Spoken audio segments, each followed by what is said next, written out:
సర్కారు దౌర్జన్యాలకు అంతు లేకుండా పోతున్నది.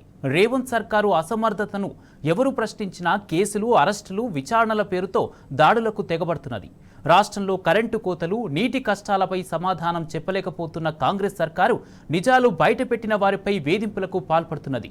ఓయిలో నీళ్లు, కరెంటు కష్టాలపై సోషల్ మీడియాలో పోస్టులు పెట్టిన బీఆర్ఎస్ సోషల్ మీడియా కన్వీనర్ క్రిషాంక్ను రేవంత్ సర్కార్ టార్గెట్ చేసింది. ఇప్పటికే పలు అక్రమ కేసులు బనాయించింది. క్రిషాంక్ ఫోన్ కూడా లాగేసుకున్నారు.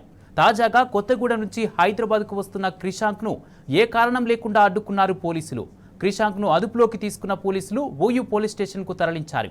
క్రిషాంక్ అక్రమ అరెస్టును బీఆర్ఎస్ నేతలు ఖండించారు. సోషల్ మీడియా రాష్ట్ర కన్వీనర్ క్రిషాంక్ను అక్రమంగా అరెస్ట్ చేయడాన్ని తీవ్రంగా ఖండిస్తున్నాం. ఏదైతే ఉస్మానియా యూనివర్సిటీలో నీటి కొరత కారణంగా హాస్టళ్లు మూసివేస్తున్నాము, విద్యార్థులందరూ బయటికి వెళ్ళిపోవాలని చెప్పేసి సర్క్యులర్ విడుదల చేశారో ఆ సర్క్యులర్ను క్రిషాంక్ సోషల్ మీడియాలో పోస్ట్ చేయడం జరిగింది.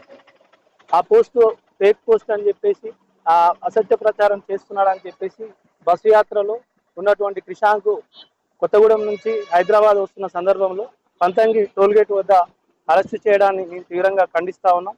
ప్రభుత్వం ఆ రోజు అధికారంలోకి రాకముందు కాంగ్రెస్ పార్టీ ఏ రకంగా మేము అక్రమంగా అరెస్ట్ చేయం, అందరికీ స్వేచ్ఛ ఉందని చెప్పి ఈరోజు ఉన్నటువంటి నిజాలను ప్రచారం చేస్తూనే తట్టుకోలేకుండా అరెస్టు చేయడాన్ని మేము తీవ్రంగా వ్యతిరేకిస్తున్నాం.